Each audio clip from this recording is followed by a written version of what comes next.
Hello नमस्कार दोस्तों, मैं मयंक तोमर आप सभी का मार्स एकेडमी पर स्वागत करता हूं। और जैसे कि ज्योग्राफी में हमने 2 लेक्चर्स पढ़े हैं, जिसमें हमने पूरा introduction of India, borders of India पढ़ा है, भारत की जो सीमाएं लगी हुई हैं किस किस से लगी हुई हैं वो हमने सब पढ़ा है। और जो भारत का क्षेत्रफल है, भारत की जो लेंथ है, उसके नेबर जो कंट्री हैं उनकी किस किस स्टेट से आपकी बाउंड्री लगती है, उसको हमने पढ़ा है। तो आज हम लेक्चर नंबर 3 अपना स्टार्ट कर रहे हैं। और लेक्चर नंबर 3 जो हमारा होगा वो हमारा स्टार्ट होगा आज। तो हम यहाँ लिख सकते हैं लेक्चर नंबर 3 हमारा स्टार्ट होगा। अच्छा, कुछ बच्चों को पहले 2 लेक्चर में शायद विजिबिलिटी कोई दिक्कत आ रही थी, तो आज हमने चेंज किया है। अगर आपको इसमें कोई दिक्कत है तो आप हमें बताइएगा, ठीक है ना। चलिए, तो लेक्चर 3 हम आज स्टार्ट करने वाले हैं mountains of India. Mountains of India यानी कि भारत के पर्वत। भारत के पर्वत नोट्स आप साथ साथ बनाते हुए चलेंगे, है ना, तो चीज़ें आपकी क्लियर हो जाएंगी। तो जैसे ही आपको भारत के पर्वत वर्ड आता है तो आपको एक यहाँ पे वर्ड मिलता है माउंटेन्स, है ना, पर्वत। तो हम अगर हम इन पर्वत की बात करें कि ये पर्वत होते क्या हैं, पर्वत हम किसको बोलेंगे ना, हम बात कर रहे हैं पर्वतों की। तो पर्वत से पहले मैं आपको 2-3 चीज़ समझा देना चाहता हूँ कि देखो 4 चीज़ें होती हैं, तो उन 4 चीज़ों को हम पहले समझते हैं। एक होती है हमारी हिल्स। क्या होती है? हिल्स, जिसको हिंदी में बोलते हैं हम पहाड़ी। तो पहाड़ी क्या होती है? तो ऐसा एक उठा हुआ भाग जिसकी जो हाइट है वो 300 मीटर से स्टार्ट होती हो और लगभग 1500 मीटर तक जाती हो, और उसका जो ऊपरी भाग होगा वो एक पॉइंटेड यानी कि नुकीला भाग होगा, तो उस चीज़ को हम क्या कहेंगे? पहाड़ी कहेंगे। इसको आसान भाषा में लिखने की कोशिश करेंगे, लिखेंगे जिसकी हाइट यानी कि जिसकी ऊंचाई, कभी कभी इसमें क्वेश्चन आ जाता है, जिसकी ऊंचाई 300 मीटर से 300 मीटर से 1500 मीटर तक की हो। पहली बात तो ये होगी पहाड़ी की डेफिनेशन में कि जिसकी ऊंचाई 300 से 1500 मीटर तक की ऊंचाई होगी। दूसरी बात, जो इसका अपर पार्ट होगा, अपर पार्ट जो होगा वो होगा पॉइंटेड, यानी कि ऊपर का या ऊपरी जो भाग होगा वो होगा नुकीला, यानी कि पॉइंट करता हुआ ऐसे कुछ ऐसे पॉइंट, ये होगा पॉइंटेड पार्ट, ये होगा इसका पॉइंटेड यानी कि नुकीला भाग। तो जब इस तरह का आपको कोई फिगर मिलता है कि ऊपरी भाग क्या हो, उसका नुकीला हो, और जो उसकी जो ऊंचाई है वो लगभग 300 से 1500 मीटर के बीच की होगी, तो उसको हम क्या कहेंगे? अपनी हिल्स कहेंगे। उसको हम क्या कहेंगे? हिल्स। और हिल्स से ही बनाते हैं हम अपनी रेंज। आपने सुना होगा ना कि भाई ये माउंटेन रेंजेस हैं, इसको बोलते हैं हम श्रेणियां। क्या बोलते हैं? श्रेणी। तो इसमें कुछ नहीं है, जब आपको इस तरह की बहुत सारी इस तरह से ये पॉइंटेड भाग मिलते हुए चले जाएंगे, तो ये ग्रुप ऑफ द हिल्स, है ना, ग्रुप ऑफ द हिल्स, यानी कि जो पहाड़ियों का एक समूह होगा। पहाड़ियों का समूह, पहाड़ी की डेफिनेशन क्या होगी? हाइट 300 मीटर से 1500 मीटर तक की, और ये एक पॉइंटेड पार्ट होगा, अपर पॉइंटेड पार्ट होगा, तो उसी को हम क्या कहेंगे? पहाड़ी। और जैसे इनका ग्रुप बन जाएगा, उस ग्रुप को हम क्या कहेंगे? रेंज कहेंगे। तो इसको हम लिख सकते हैं, इसकी डेफिनेशन में हम ऐसे लिख सकते हैं कि समान आयु की, यानी कि समान आयु की पहाड़ियों का समूह, इंग्लिश में क्या लिख सकते हैं? The group of same age hills. तो जैसे ही ये ग्रुप बनेगा तो इसको हम क्या बोलेंगे? अपनी रेंज बोल देंगे। तो आई थिंक पहाड़ी में और रेंज में आपको थोड़ा सा अंतर समझ में आया होगा कि भाई पहाड़ी क्या होती है और रेंज क्या होती है, ठीक है ना। चलो, अब हिल्स के बाद हम सीधा चलते हैं माउंटेन पे। सर माउंटेन क्या होते हैं? क्योंकि हमें तो पढ़ना ही माउंटेन है। तो माउंटेन की अगर हम डेफिनेशन लिखेंगे तो पहली बात तो जो माउंटेन्स होते हैं, जो पर्वत होते हैं, इसकी जो ऊंचाई होती है, जो इसकी हाइट होती है, वो लगभग 1500 मीटर से लगाकर 6000 मीटर तक जाती है ना। तो लिखते हैं इसमें इसकी हाइट कितनी होती है? इसकी हाइट, ऊंचाई, ये 1500 मीटर से ज़्यादा होती है। तो इसको हम लिख सकते हैं, क्योंकि जो सबसे ऊंची है पर्वत की ऊंचाई वो लगभग कितनी मानी जाती है? 6000 मीटर तक। या इसको हम लिख भी सकते हैं, इसमें हम इसको हटा दें तो अच्छा रहेगा, हम कह सकते हैं 15,000 मीटर से ज़्यादा, है ना। 1500 मीटर से ज़्यादा जिसकी भी ऊंचाई होगी उसको हम क्या कह देंगे? उसको हम कहेंगे पर्वत। पहली बात तो ये हो गया इसमें, ठीक है ना। दूसरी बात, एक तरीके से ये large form of hills, large form of hills होता है, यानी कि जो पहाड़ियां होंगी जब उनका बड़ा रूप होगा, पहाड़ियों का बड़ा रूप ही क्या कहलाएगा, पहाड़ी का बड़ा रूप कहलाएगा पर्वत। तो पर्वत में आपको कोई समस्या आने वाली नहीं है। और ऐसे इसके बाद क्या आएंगे, माउंटेन रेंजेस आएंगी या माउंटेन चेंज आएंगे। तो वो ग्रुप क्या, वो क्या हो जाएगा, माउंटेन रेंज में, माउंटेन रेंज में क्या हो जाएगा, group of same age mountain, ठीक है ना। तो समान आयु वर्ग के पर्वतों का समूह क्या कहलाएगा, माउंटेन रेंज, यानी कि पर्वत श्रेणियां। तो जब तक ये आपके वर्ड क्लियर नहीं होंगे तब तक आपको इसमें कुछ समझ में नहीं आएगा। और इसमें हम एक छोटी सी बात और करेंगे जिसको बोलते हैं हिंदी में कटक, यानी कि रिज्ड, RIDGE, इसको हिंदी में बोलते हैं रिज्ड को क्या, कटक। तो कटक क्या होता है, ये जो पर्वत होता है ये पर्वत रहता है पानी के नीचे, समुद्र के नीचे जो पर्वत उठा हुआ रहेगा उसको क्या बोलते हैं हम, उसको बोलते हैं रिज्ड यानी कि कटक। तो इसको हिंदी लिख सकते हैं महासागरीय समुद्र लिख सकते हैं, महासागर का ही होगा, महासागरीय जल के अंदर पर्वत, माउंटेन है ना, महासागरीय जल के अंदर स्थित पर्वत है ना। लिखेंगे इसको इंग्लिश में भी लिख सकते हैं, ए माउंटेन लोकेटेड इन या अंडर लिख लेंगे, लोकेटेड अंडर द वाटर, तो वो क्या कहलाएगा, आपका रिज्ड कहलाएगा। अब जैसे ही आपको ये चार शब्द मिलते हैं तो आपको कोई समस्या आने वाली नहीं है। आपको पता लगे हिल क्या होगी, हिल्स क्या होगी जो 300 मीटर से ऊंची हो, 1500 मीटर से तक जिसकी ऊंचाई हो। रेंज क्या होंगी, जो हिल का एक ग्रुप होगा सेम एज का। उसके बाद हमने पढ़ा माउंटेन क्या होगा, माउंटेन की अगर हम बात करते हैं तो माउंटेन होगा ये एक पहाड़ी का बड़ा रूप होता है और इसकी जो ऊंचाई होती है वो 1500 मीटर से ज़्यादा होती है। और पर्वत श्रेणी क्या होगी, group of same age mountains की होगी, यानी कि समान आयु वर्ग के पर्वतों का समूह होगा। उसके बाद हमने पढ़ा रिज्ड क्या होती है, कटक, जो महासागरीय जल के अंदर पर्वत स्थित होते हैं। जो पर्वत स्थित होते हैं वे क्या कहलाते हैं, पर्वत जो स्थित होते हैं वे क्या कहलाते हैं, आपके कटक कहलाते हैं, रिज्ड कहलाते हैं। तो इतनी बात आपको यहाँ पर क्लियर हो जाएगी। तो इसके बाद हम थोड़ा सा आगे बढ़ेंगे जिसमें हम पढ़ेंगे अब टाइप ऑफ माउंटेन,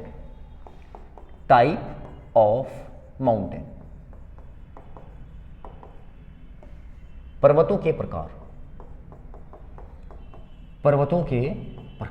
तो सबसे पहले हम पर्वतों के प्रकार की बात करते हैं जिसका नाम होता है ब्लॉक माउंटेन, या हम जो ब्लॉक है, ब्लॉक से पहले हम पढ़ेंगे फोल्डेड। ब्लॉक से पहले हम क्या पढ़ लेते हैं, फोल्डेड माउंटेन। मैं माउंटेन को बस एम्प्टी लिखूंगा। तो इसको बोलते हैं मोड़दार पर्वत। तो मोड़दार पर्वत क्या होते हैं, देखो ये मोड़दार पर्वत ऐसे होते हैं, ये ऐसे जो पर्वत कहलाते हैं ये मोड़दार पर्वत होते हैं। अगर हम मोड़दार पर्वत के एग्जाम्पल की बात करें तो जो हमारा हिमालय है, जो हिमालय पर्वत है, तो हिमालय पर्वत इसी का एग्जाम्पल है। हिमालय पर्वत किसका एग्जाम्पल है, क्वेश्चन बहुत बार एग्जाम पूछा था, ये एक मोड़दार पर्वत का एग्जाम्पल है। ये बनता कैसे, देखो आपको पता है कुछ प्लेट्स होती है, अब तक के लिए इतना जान लो, कुछ प्लेट होती है और प्लेट पर एक फोर्स लगता है, संपीड़नात्मक फोर्स है ना। तो उस फोर्स को क्या करता है, दबाता है। तो जब कोई प्लेट है, जब हम उसको दबाएंगे, ऐसे दबाएंगे, तो वो चीजें क्या होंगी, ऊपर नीचे हो जाएंगी, बिल्कुल स्प्रिंग की तरह हो जाएंगी। तो ये जो माउंटेन होता है इस पर एक फोर्स लगता है मोड़दार, इसको बोलते हैं जो कंप्रेंशन फोर्स होता है, जो कंप्रेस करता है, इसको क्या करता है, कंप्रेस करता है, इसको बोलते हैं संपीड़नात्मक बल। तो जो कंप्रेशनल फोर्स लगता है ये इसको क्या करता है, कंप्रेस करता है। कंप्रेस के बाद इसकी कुछ आकृति जो है वो इस तरीके से बन जाती है और इसी के कारण क्या होता है, इसी के कारण होता है इसमें द कन्वर्जेंट ऑफ प्लेट। जो प्लेट होती है उसमें होता है अभिसरण, प्लेटों का अभिसरण लिख सकते हैं या प्लेटों के आपस में टकराना लिख सकते हैं, टकराना।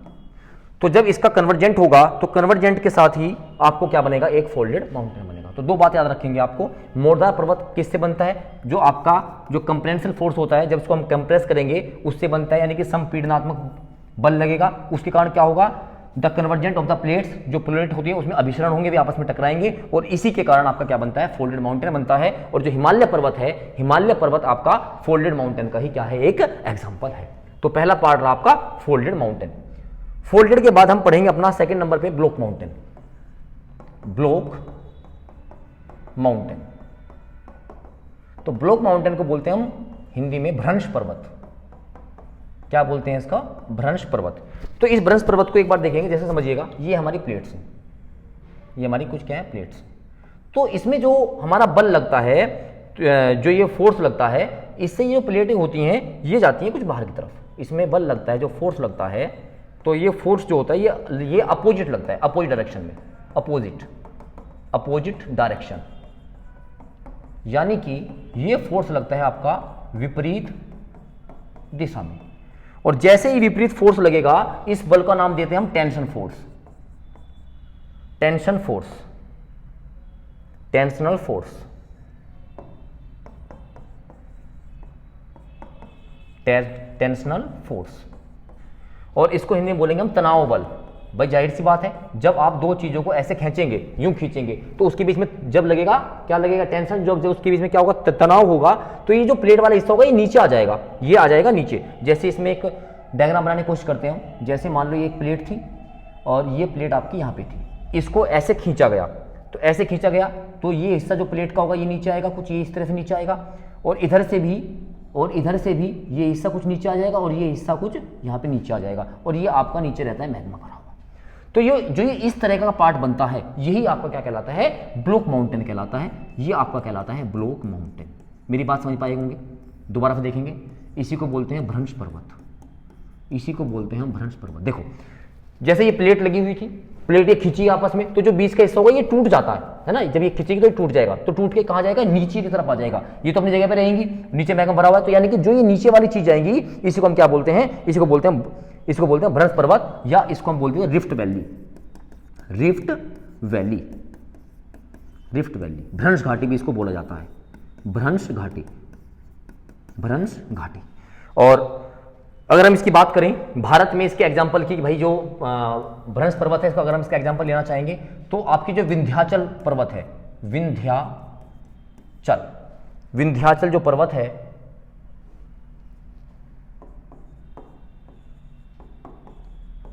विंध्याचल के साथ साथ आपका जो सतपुड़ा रेंज है, ये दोनों के दोनों एग्जाम्पल है, विंध्याचल एंड सतपुड़ा माउंटेन्स। ये आपके एग्जाम्पल हैं किसके, ब्लॉक माउंटेन के, और काफी एग्जाम में पूछे जाते हैं, ये इंपॉर्टेंट है। तो ये मैंने आपको बताया दूसरा ब्लॉक माउंटेन, तो ठीक, ये आपको समझ में आया होगा। तीसरा जो हमारा माउंटेन होता है वो होता है आपका रेसिडुअल, रेसिडुअल माउंटेन्स। रेसिडुअल को हिंदी में बोलते हैं अवशिष्ट पर्वत। क्या बोलते हैं, अवशिष्ट पर्वत। तो अवशिष्ट पर्वत की बात करेंगे तो देखो ये समझिएगा, जैसे आपके माउंटेन्स हैं इस तरह से, तो बारिश होती रहती है, बारिश होती है तो ये नीचे नीचे ऐसे, ये नीचे नीचे टूटते आ जाते हैं, इनका इरोजन होता रहता है ऐसे, है ना, तो इनके जो पत्थर है वो नीचे टूटते रहते हैं। तो एक तरीके से जो अवशिष्ट पर्वत बनते हैं, तो जब बारिश होती है, इन पर टेम्परेचर पड़ता है, प्रेशर पड़ता है और बारिश का पानी पड़ता है, तो ये नीचे आने शुरू हो जाते हैं, लेकिन इनका डिक्लाइन स्टार्ट हो जाता है। तो हम ये कह सकते हैं जो रेसिडुअल माउंटेन्स होते हैं, इसमें जो पहली बात लिखेंगे, ये डिक्लाइन स्टेज ऑफ माउंटेन होती है। पहली बात तो ये डिक्लाइन स्टेज ऑफ माउंटेन होती है। ये पर्वतों का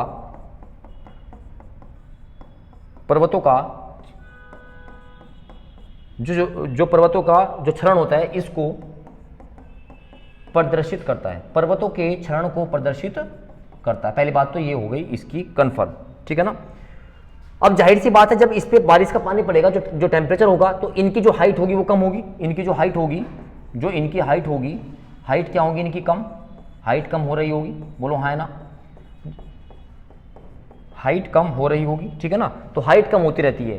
तो भारत की अगर हम बात करें, ये कोई मतलब बने हुए पर्वत नहीं, ये पहले से पर्वत हैं, इन पे टेम्परेचर और रेनफॉल हो रहा है, और धूप पड़ रही है, ऊपर से इनका जो है इरेजन हो रहा है, तो इनका डिक्लाइन हो रहा है, तो डिक्लाइन होने के कारण ही क्या करती हैं ये माउंटेन का एक तरह से क्षरण प्रदर्शित करती है, इनकी हाइट कम हो रही है। अगर हम इंडिया में बात करें तो इंडिया में जो हमारा रेजिडुअल माउंटेन है इसका एक ही एग्जाम्पल है, वो आपका है अरावली पर्वत, जो राजस्थान में पड़ता है। ये आपका अरावली पर्वत जो है आपका रेजिडुअल माउंटेन का एक एग्जाम्पल आप माना जा सकता है, यहाँ पर ये होगा, ठीक है ना।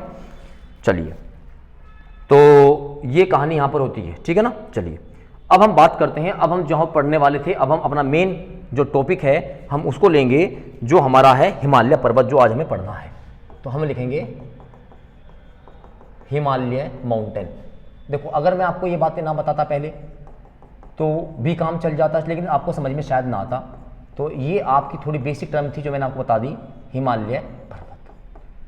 तो पहले मैं आपको हिमालय पर्वत दिखाना चाह रहा हूँ एक बार कि हिमालय पर्वत जो है वो किस तरीके से है, ठीक है ना। देखो ये आपके सामने मैंने एक इमेज लगाई है हिमालय पर्वत की, तो ये भारत का देश ही आपको दिख रहा है। तो हिमालय पर्वत देखो, आप यहाँ पे देखोगे तो हिमालय पर्वत भारत में आ रहा है यहाँ से, ठीक है ना। हालांकि फिर नेपाल और भूटान से आगे चला जाता है।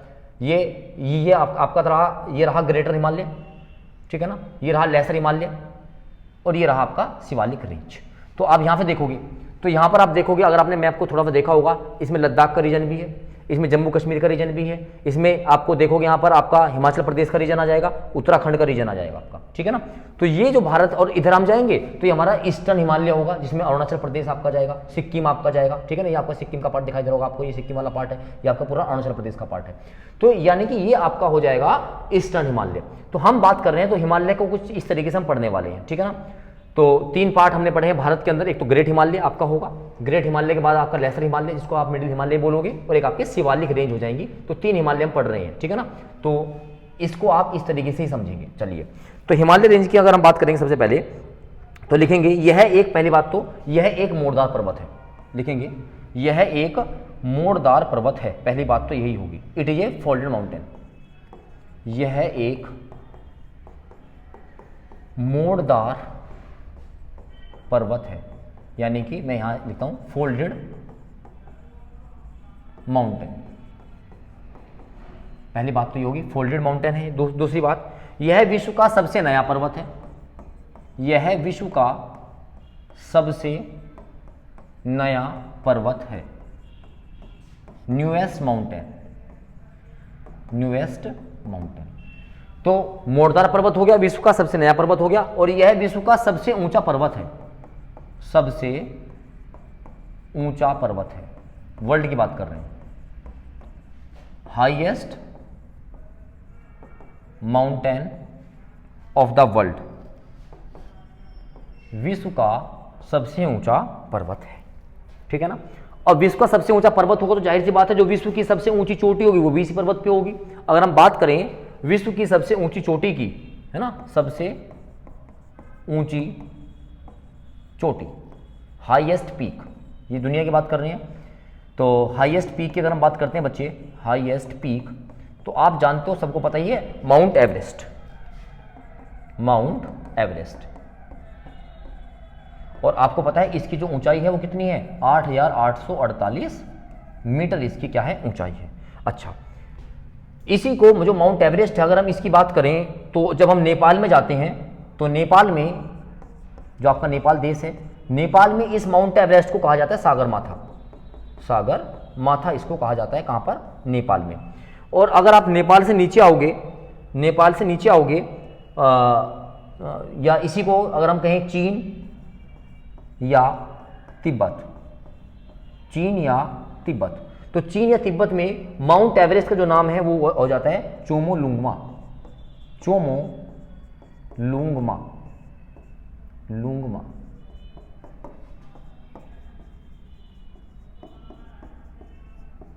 तो ये 3 नाम आपको ध्यान रखने हैं, ये माउंट एवरेस्ट के ही नाम है, ठीक है ना। माउंट एवरेस्ट भारत में कहा जाता है, अगर हम बात करेंगे नेपाल में तो नेपाल में कहा जाता है सागर माथा, और चीन और तिब्बत में इसको कहा जाता है चोमोलुंगमा। तो 3 बात हमने यहीं पर इसकी बात कर ली। दूसरी बात अगर हम देखेंगे, जो हिमालय पर्वत है, जो आपका हिमालय पर्वत है, ये कहां से कहां तक फैला हुआ है। तो एक बार फिर हम दोबारा से अपने चलते हैं मैप पर। तो जो हिमालय पर्वत है ये हमारा, ये देखिएगा, ये तो रेंज वाली आ गई है, नेक्स्ट देखते हैं, ये रहा। तो ये हमारा इधर पड़ता है हमारा क्या, एक नंगा पर्वत पड़ता है ना, पाक ऑक्यूपाइड कश्मीर, नंगा पर्वत, नंगा पर्वत से लगाकर, और जब हम अरुणाचल प्रदेश में जाएंगे तो यहाँ पड़ता है नामचा परवा। क्या पड़ता है, नामचा परवा। तो हम इसको कह सकते हैं ये आपका नंगा पर्वत से, नंगा माउंटेन से अरुणाचल प्रदेश के नामचा बरवा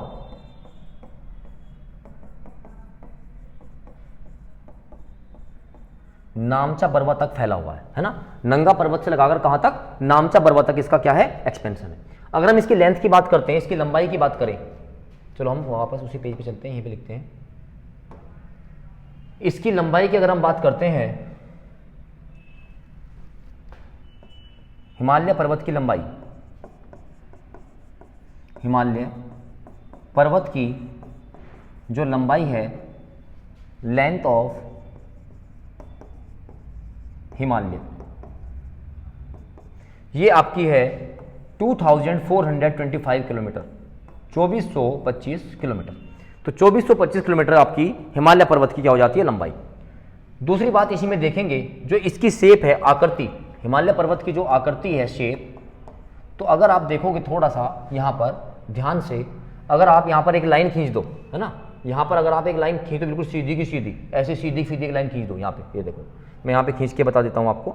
अगर मैं यहाँ से एक, ये जो हिमालय पर्वत है, अगर मैं यहाँ से एक सीधी लाइन खींच दूँ तो आप देखोगे ये एक धनुष की आकृति बन रही होगी। क्या बन रही होगी, एक बो शेप, है ना, देख लो आप, ठीक है। तो ये आप यहाँ पर क्या देखोगे, ये बन रही होगी आपकी धनुष की आकृति।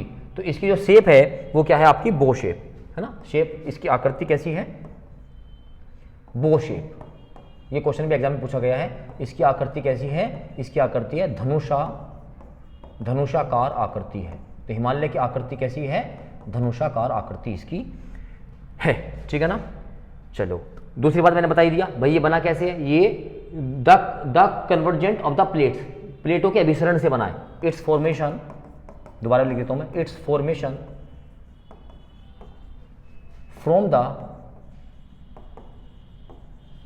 कन्वर्जेंट ऑफ प्लेट्स, यह प्लेटों के अभिसरण से बना है। अब इसमें एक बात और आती है, सर इसमें कौन कौन सी प्लेट्स थी, बोलो हाँ ना। तो इस ये दो प्लेटों के अभिसरण से बना है। एक इसमें इंडियन प्लेट थी, कौन सी प्लेट थी, इंडियन प्लेट, और दूसरी इसमें थी आपकी यूरेशियन प्लेट, यूरेशियन प्लेट। अच्छा, इंडियन प्लेट को कहीं कहीं पर आपको इंडो ऑस्ट्रेलिया भी मिल जाता है, तो इससे कोई दिक्कत वाली बात नहीं है। तो इंडो ऑस्ट्रेलिया भी एक ही बात होगी, इंडो ऑस्ट्रेलिया, इंडो ऑस्ट्रेलिया एक ही बात है।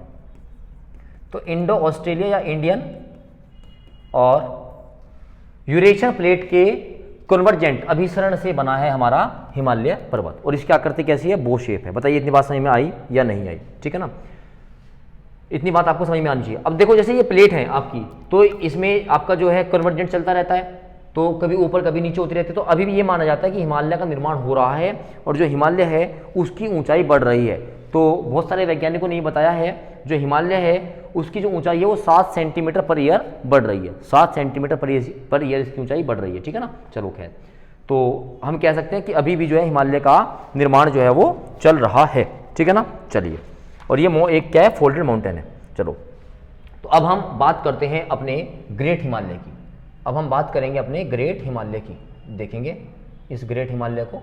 आइए, तो ग्रेट हिमालय आप देख रहे हैं, ये शिवालिक रेंज है, ये लेसर हिमालय है, और ये आपका ग्रेट हिमालय। तो ये ग्रेट जो हिमालय, हम इसके बारे में बात करना चाह रहे हैं।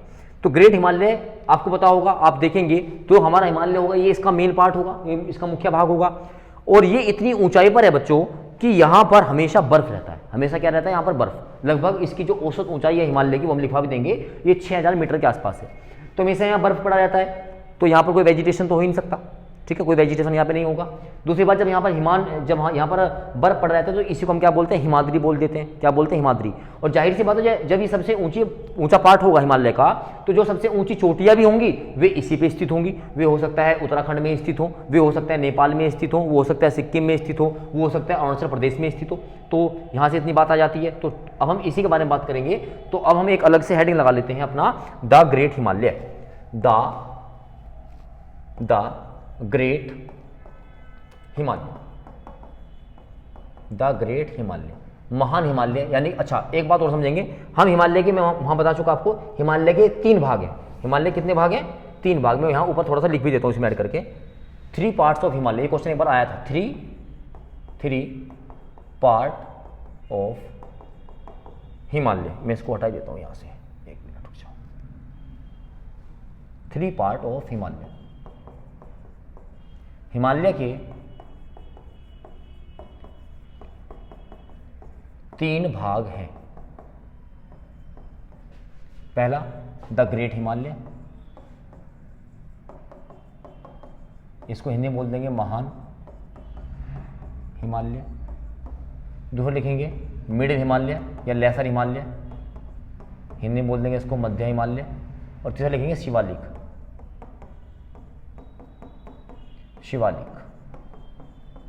शिवालिक हिमालय। तो 3 भाग हमारे हिमालय के होते हैं। तो इसमें हम सबसे पहले पढ़ रहे हैं अपना कौन सा, इसमें पढ़ रहे हैं the great Himalaya, first part.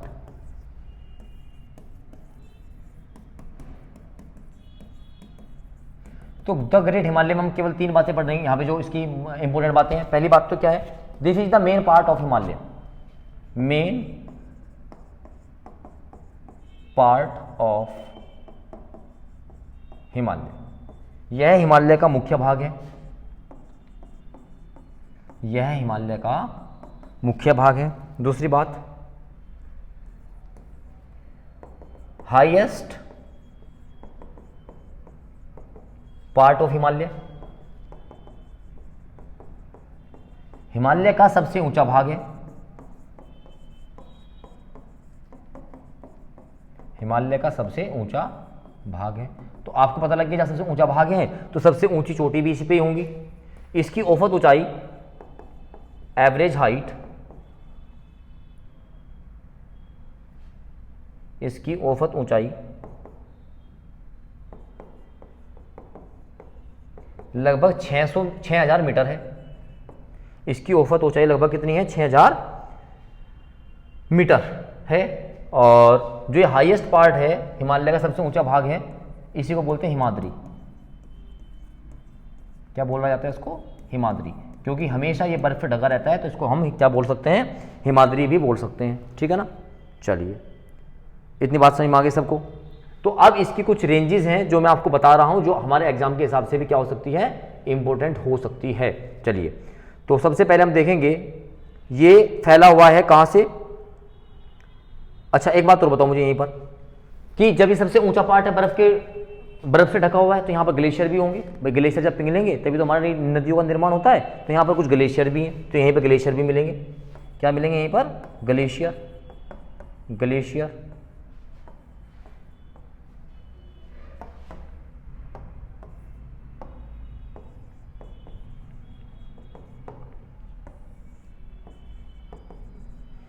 तो यहां पर हम ग्लेशियर की बात करें तो कौन सा मिलेगा, गंगोत्री, गंगोत्री मिलेगा, सही है ना। यमुनोत्री मिलेगा। आपको पता है गंगोत्री से गंगा नदी का ओरिजिन होता है, गंगा नदी निकलते हैं यहाँ से, कौन सी निकलती है, यमुना नदी निकलती है। हालांकि एक मिलाम ग्लेशियर भी आपका यहीं पर आ जाता है, मिलाम ग्लेशियर भी यहीं पर आ जाता है। ठीक है ना। तो ये ग्लेशियर है, तो यहाँ से क्या निकलती हैं, आपकी नदियाँ निकलती हैं। खैर हम बात कर रहे थे अब। चलिए, तो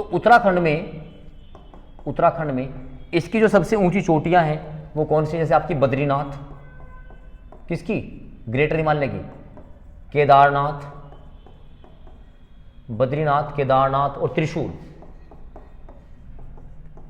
ये आपकी सबसे ऊंची चोटियां हैं उत्तराखंड में, किसकी, ग्रेट हिमालय की, किसकी, ग्रेट हिमालय की। ठीक है ना। चलिए, इसके बाद हम बात करते हैं उत्तराखंड के बाद नीचे आ जाते हैं, तो नेपाल चलते हैं। नेपाल, तो नेपाल का आपको सबको पता ही है। नेपाल में कौन कौन सी हैं, जैसे मकालू,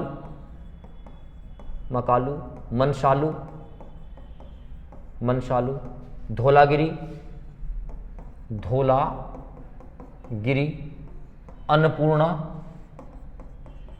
अन्नपूर्णा, और आपकी फेवरेट एवरेस्ट, ठीक है ना। तो ये सब के सब कहाँ पर है, ये आपकी नेपाल में है। फिर हमारा सिक्किम, भाई आपको दिखाया मैंने सिक्किम में पड़ता है, और सिक्किम में आपकी कौन सी है, कंचनजंगा आपकी कहाँ पर है, सिक्किम में। फिर चलते हैं हम अरुणाचल प्रदेश। तो अरुणाचल प्रदेश में हमने लिखा था, कौन सी है बताएंगे, नामचा बरवा, नामचा बरवा।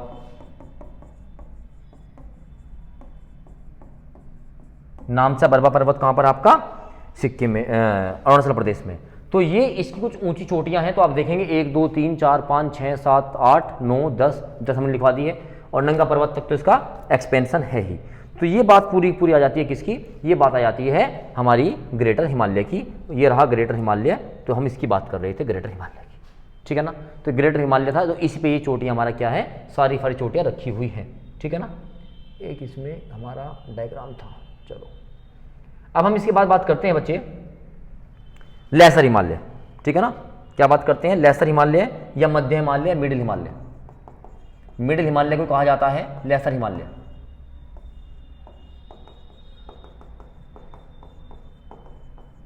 लेसर हिमालय, तो इसी को बोला जाता है मध्य हिमालय। तो पहली बात तो जो हमारा लेसर, जो मिडिल हिमालय है, लेसर हिमालय है, तो हम देखेंगे ये हिमालय हमारा जो ग्रेट हिमालय है उसके पैरेलल है, उसके समानांतर है। समानांतर के साथ साथ ये इसके दक्षिण में है। ये स्टेटमेंट एक बार एग्जाम में पूछा गया था, तो हम इसको पहले लिखते हैं, लिखेंगे यह है महान हिमालय की, यह है महान हिमालय के समानांतर व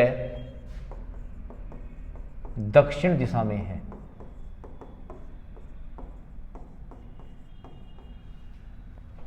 लिखेंगे पैरेलल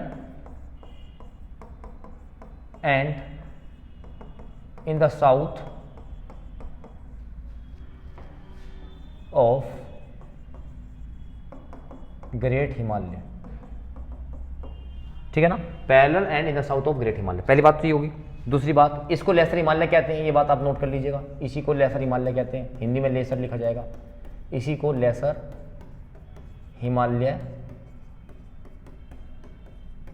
इसी को लेसर हिमालय भी कहा जाता है। अच्छा, अब इसमें एक बात समझनी, जैसे मान लेते ये हमारा था ग्रेटर हिमालय, मैं यहाँ पर ग्रेटर हिमालय लिख देता हूँ, और इसी के पैरेलल है हमारा कौन सा, मिडिल हिमालय, मध्य हिमालय। ये महान हिमालय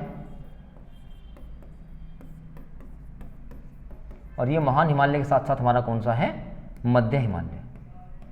तो क्वेश्चन ये आएगा कि बताइए ग्रेट हिमालय और मध्य हिमालय को कौन सेपरेट करता है। तो इनके बीच में एक लाइन आती है जिसको बोलते हैं हम एमसीटी, एमसीटी। तो मेन, ये क्वेश्चन आया हुआ है एग्जाम में, main central thrust, main central thrust separate the greater Himalaya from the middle Himalaya. इसको हिंदी में बोलते हैं मुख्य केंद्रीय दरार। तो मुख्य केंद्रीय दरार जो है क्या करती है, ये आपके महान हिमालय को मध्य हिमालय से बिल्कुल क्या कर देती है, अलग कर देती है, ठीक है ना। अब यहां पर कुछ रेंजेस हैं हमारे, यहां पर क्या है, कुछ रेंजेस हैं जो किसकी हैं, मध्य हिमालय की रेंजेस हैं। तो लिखेंगे the ranges of middle Himalaya, the ranges of middle Himalaya. आज इस टॉपिक को हम हिमालय वाले को पूरा करेंगे, ठीक है ना। फिर इसके नेक्स्ट लेक्चर में हम क्वेश्चन भी देखेंगे। मध्य हिमालय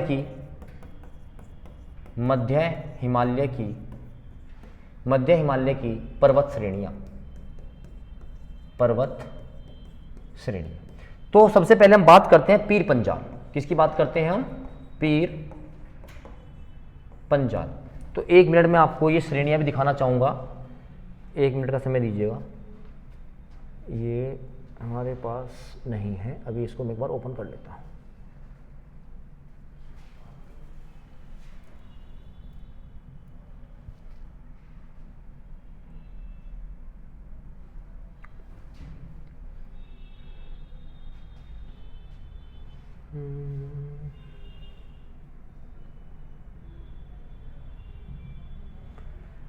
पीर पंजाल श्रेणियाँ एक बार दिखाने की कोशिश कर रहे हैं आपको।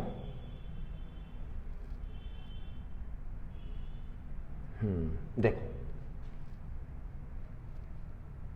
ये देखो यहाँ पर आपको शायद कुछ ब्लर सा दिख रहा होगा, कोई बात नहीं, है ना। चलो ये देखो, ये आपका ग्रेट हिमालय था और इसी के पैरेलल में हमारा क्या है यहाँ पर, इसी के पैरेलल में हमारा यहाँ पर है आपका क्या, ये हमारा है, इसी के पैरेलल में हमारा यहाँ पर क्या है, मिडिल हिमालय। तो ये जो काराकोरम रेंज है, काराकोरम, जास्कर और लद्दाख, ये तो आपकी आएंगे ग्रेट हिमालय। जो हमारा यहाँ पे वाला पार्ट आएगा, ये ट्रांस हिमालय वाला, तो इसमें हमारे पास कौन सी आएगी, काराकोरम रेंज, काराकोरम, इसके बीच में आ जाएगी लद्दाख और फिर क्या आ जाएगी, जास्कर। लेकिन हम जो ये वाला हिस्सा है इसकी बात कर रहे हैं, तो यहाँ पर हमारे पास कौन सी आएगी, पीर पंजाल, है ना। जो पीर पंजाल है आपकी कहाँ पड़ेगी, जम्मू कश्मीर में पड़ेगी। फिर धौलाधर आएगी, नाग टिब्बा आएगी। तो मैं दिखाने की कोशिश कर रहा हूँ, ये जो है ये किसकी है, ये आपकी है सारी की सारी, जो हमारा ये मध्य हिमालय वाला पार्ट है ये इस पे आती है, ठीक है ना। चलिए, तो मैं आपको यही बताने की कोशिश कर रहा था कि आप जो है थोड़ा सा मैप को जरूर देखते हुए चलेंगे, क्योंकि अगर आप मैप देख लेंगे तो भाई चीज़ें बेहद आसान हो जाएंगी, ठीक है ना। चलिए, तो वापस से लोड चलते हैं अपने स्लाइड की तरफ। तो पीर पंजाल में ये कहाँ फैली हुई है, एक तो आपके जम्मू कश्मीर में फैली हुई है, इसके साथ साथ ये हिमाचल में, हिमाचल प्रदेश, तो दो स्टेट में फैली हुई, जम्मू कश्मीर और हिमाचल प्रदेश में आपकी ये फैली हुई, ठीक है ना। और आप देखेंगे जब आप कभी घूमने जाएंगे तो एक तो आपकी जो जवाहर टनल है, जवाहर सुरंग जिसको आप बोलते हैं, ये कहाँ पड़ती है, जम्मू कश्मीर में पड़ती है, ये भी आपको यहीं मिलेगी। इसके साथ साथ एक आपको मिलेगी अटल टनल, अटल सुरंग, ये भी आपको, ये कहाँ मिलेगी आपको, ये मिलेगी हिमाचल प्रदेश के अंदर।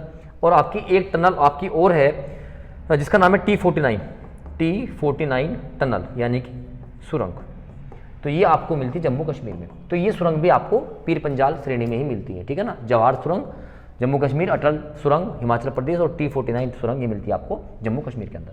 तो इतनी बातें यहाँ से आपकी क्लियर हो जाती है पीर पंजाल श्रेणी से। अगर हम दूसरी श्रेणी की बात करते हैं प्यारे बच्चे, ये आती है धौलाधर। क्या आती है, धौलाधर,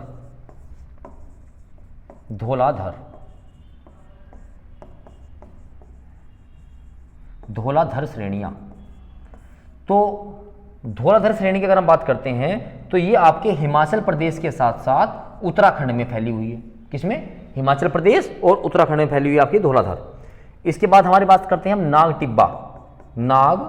टिब्बा, तो नाग टिब्बा जो है ये आपकी फैली है उत्तराखंड के अंदर, यूके के अंदर। और जो चौथी श्रेणी है महाभारत, ये महाभारत श्रेणी आपकी जो है फैली हुई है नेपाल के अंदर। महाभारत, ये श्रेणी का नाम है महाभारत,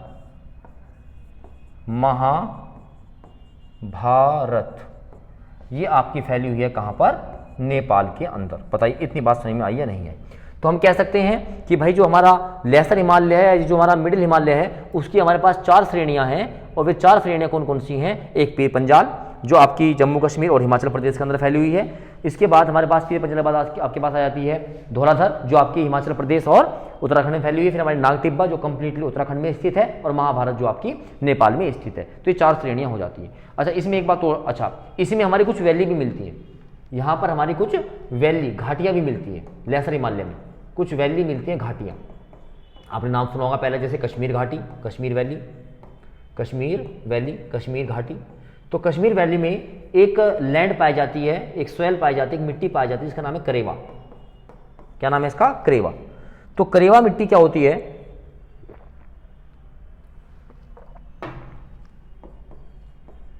जो करेवा सोयल होती है, इसमें आपका एक तो केसर यानी सैफ्रॉन, केसर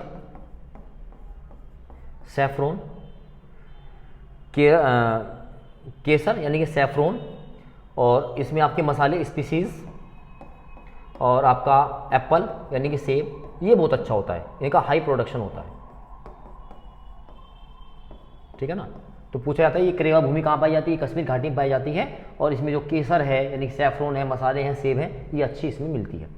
इसके बाद एक घाटी का आपकी कश्मीर घाटी हो गई। नंबर 2 की अगर बात करेंगे तो नंबर 2 में आप देखेंगे कुल्लू घाटी। कौन सी घाटी? कुल्लू घाटी, जो आपकी हिमाचल प्रदेश में पड़ती है, बोलो हाँ है ना, कुल्लू घाटी। इसके साथ साथ आप जम्मू में भी जम्मू घाटी है ना, जम्मू घाटी के साथ साथ आपकी कांगड़ा घाटी, कांगड़ा घाटी, ठीक है ना। तो ये घाटियाँ कुछ वैली हैं जो यहाँ पर पड़ती हैं। तो 4 मैंने आपको पीर पंजाल बताया, पीर पंजाल, दोहराधर, नागटिब्बा, महाभारत, और इसके बाद आपकी मैंने 4 वैली बताई। कश्मीर घाटी इसके अंदर आ गई, जम्मू घाटी आ गई, आपकी कुल्लू घाटी आ गई, और आपकी कांगड़ा घाटी। तो ये सारा का सारा जो महाभारत है, महाभारत लगा के ये सारा आपका हिमाचल प्रदेश में स्थित है, ठीक है ना। तो हिमाचल प्रदेश और उत्तराखंड में, दोनों में आपको ये सब चीज़ें मैंने बता दी यहाँ पर, ठीक है। चलिए, तो अब हम बात करते हैं नेक्स्ट, जो हमारी शिवालिक रेंज आती है, जो सबसे नीचे होती है ना। बात करते हैं शिवालिक रेंज, शिवालिक हिमालय, हम शिवालिक हिमालय लिखेंगे, शिवालिक हिमालय। तो शिवालिक हिमालय के बारे में 2 बातें आपको याद रखनी है। एक तो यह है मध्य हिमालय के, मध्य हिमालय के दक्षिण में स्थित है, मध्य हिमालय के दक्षिण में स्थित है ना। In the south of the, in the south of the middle Himalaya,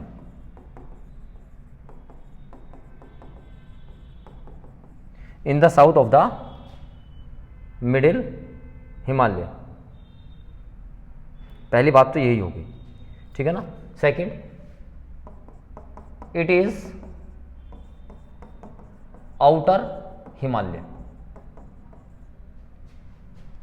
यह है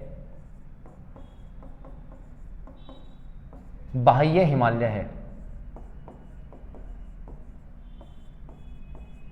यह है बाह्य हिमालय है।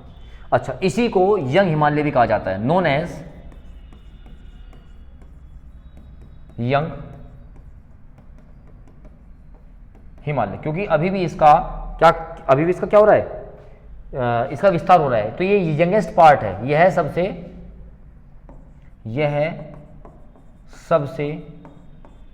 नया भाग है। It is the youngest Himalaya, यह सबसे नया भाग है। तो 3 बातें बताई मैंने। ये तो एक तो ये मध्य हिमालय के साउथ में है, दूसरी बात ये आउटर हिमालय है, और ये सबसे नया है, ठीक है ना। चलिए, अब इसका जो फॉर्मेशन हुआ है बच्चे, किसका, शिवालिक हिमालय का, इसका जो फॉर्मेशन हुआ है, ये हुआ है rise up of the river sediments, है ना, rise up of the river sediments. ये सब वर्ड हमारे आगे आगे आते जाएंगे, बस आप समझते चलो।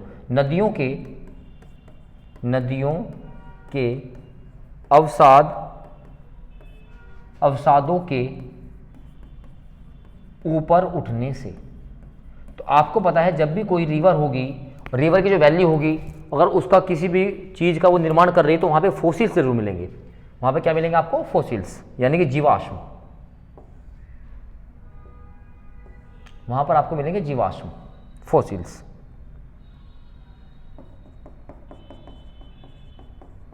फोसिल्स मिलेंगे यानी कि जीवाश्म, और जीवाश्म मिलेंगे तो आपको दोनों चीज़ यहाँ पे मिलेंगी।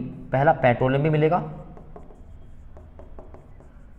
पेट्रोलियम पदार्थ, और इसके साथ साथ आपको यहाँ पर कोल मिलेगा, यानी कि कोयले के खान या कोयले के भंडार। तो यानी कि हम कह सकते हैं हिमालय के इस पार्ट में आपको फोसिल्स मिलते हैं, जिसमें आपको पेट्रोलियम भी मिलेगा और कोयले के भंडार भी मिलेंगे, ठीक है ना। अच्छा, एक बात और समझिएगा कि जो हमारा ये शिवालिक रेंज है, इस शिवालिक रेंज को, जो हमारा एक स्टेट पड़ता है पंजाब, तो उस पंजाब में एक नाम और दिया गया है, मैं यहीं पे लिख देता हूं। पंजाब में इसको डालमा हिल्स कहते हैं। शिवालिक रेंज को पंजाब में कहते हैं डालमा हिल्स, डालमा हिल्स, डालमा की पहाड़ी, और शिवालिक रेंज को अगर हम नेपाल में बात करें, एट नेपाल, इसको बोला जाता है चुरिया मुरिया हिल्स। चुरिया मुरिया हिल्स, चुरिया मुरिया हिल्स।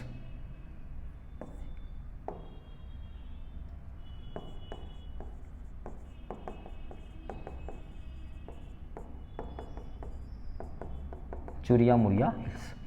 तो ये कुछ नाम है इसके जो आपको देसी लैंग्वेज में मिल जाते हैं, ठीक है ना। तो ये पूरा रहा शिवालिक रेंज का हिसाब किताब। तो अब मैं आपको समझाना चाह रहा हूं कि भाई ये 3 पार्ट हैं जो हमने पढ़े। पहला ये हमने देखा ग्रेटर हिमालय, ये हमने देखा मिडिल हिमालय, और फिर इसके बाद देखिए हमने शिवालिक रेंज। ये आपने पढ़ लिया। ग्रेट हिमालय और मिडिल हिमालय के बीच में आपकी एमसीटी है, मेन सेंट्रल थ्रस्ट। मैं लिख चुका इस बात को, दोबारा लिख देता हूं। मेन सेंट्रल थ्रस्ट, ये बेटा एमसीटी फुल फॉर्म बहुत बार आई है, मुख्य केंद्रीय दरार। अगर हम बात करते हैं मिडिल हिमालय और शिवालिक रेंज के बीच में, तो यहां पर आपकी है कौन सी, MBF, main boundary fault, main boundary fault, main boundary fault है। और मेन बाउंड्री फोल्ट जो होगा, ये मेन बाउंड्री फोल्ट को हिंदी में क्या कहा जाता है, मुख्य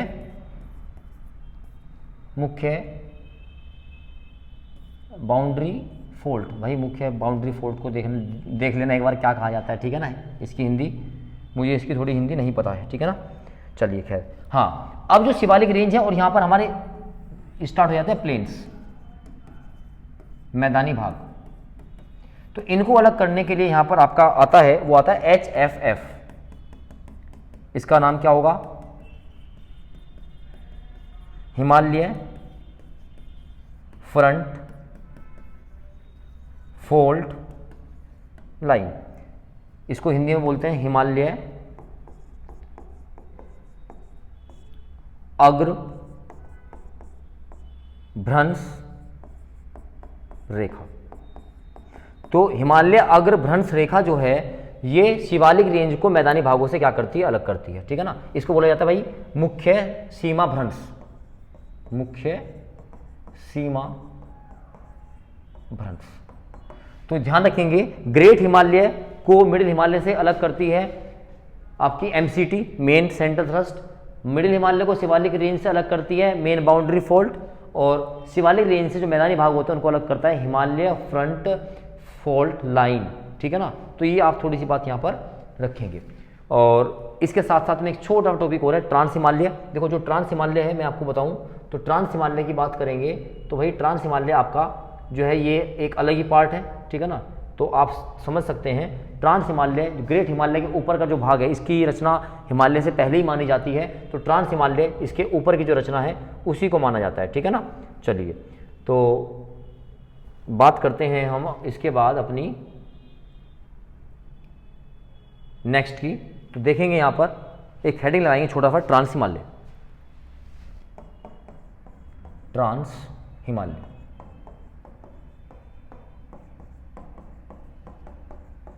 तो ट्रांस हिमालय की अगर बात करेंगे तो ट्रांस हिमालय मैंने आपको बताया था, इसको आप समझ सकते हैं जैसे ये हमारा ग्रेट हिमालय हो गया, ये हमारा मिडिल हिमालय हो गया, ये हमारी शिवालिक रेंज हो गई, और इस तरीके से यहाँ पर एक आपका बना हुआ है ट्रांस हिमालय, ठीक है ना। ये आपका ट्रांस हिमालय, ये ट्रांस हिमालय, ये ग्रेट हिमालय, ये मिडिल हिमालय और ये शिवालिक हिमालय। तो जो आपका ट्रांस हिमालय है और जो ग्रेट हिमालय है, इनके बीच में एक आपका जोन पड़ता है जिसको बोलते हैं इंडो सांगपो सचर जोन, जो इन दोनों को अलग करता है, इंडो सांगपो सचर जोन। इसको हिंदी में ये लिखेंगे, इंडो सांगपो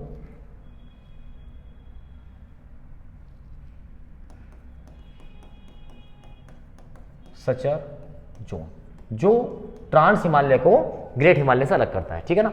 तो ये इसको अलग कर देता है। चलिए, इसके बाद जो ट्रांस हिमालय की जो श्रेणियां हैं, इसकी जो कुछ रेंजेस हैं, पहला जो है इसकी हमने आपको बताई थी काराकोरम रेंज, काराकोरम श्रेणी। और जो काराकोरम श्रेणी है ये भारत के लद्दाख में फैली हुई है। कहाँ पर?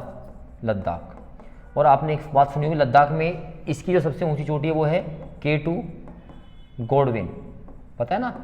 K2 गोडविन सबसे ऊंची चोटी है, वो कहाँ पर स्थित है? आपकी काराकोरम श्रेणी में ही है। 8611 मीटर इसकी क्या है? ऊंचाई। ये पाक ऑक्यूपाइड कश्मीर में पड़ती है। कहाँ पड़ती है? पाक ऑक्यूपाइड कश्मीर में, जिसके बारे में हम बात कर चुके हैं। सेकंड काराकोरम के बाद इसकी आती है आपकी लद्दाख रेंज, लद्दाख श्रेणी। अब ये आपकी जो है लद्दाख में, जम्मू कश्मीर में और हिमाचल में फैली हुई है, ठीक है ना। यहाँ पर एक पड़ती है राकापोशी, क्या पड़ती है? राकापोशी। एक ये सबसे तीव्र ढाल वाली है, तीव्र ढाल है ना, इसको बोलते हैं स्लोप, हाई है, मैक्सिमम स्लोप।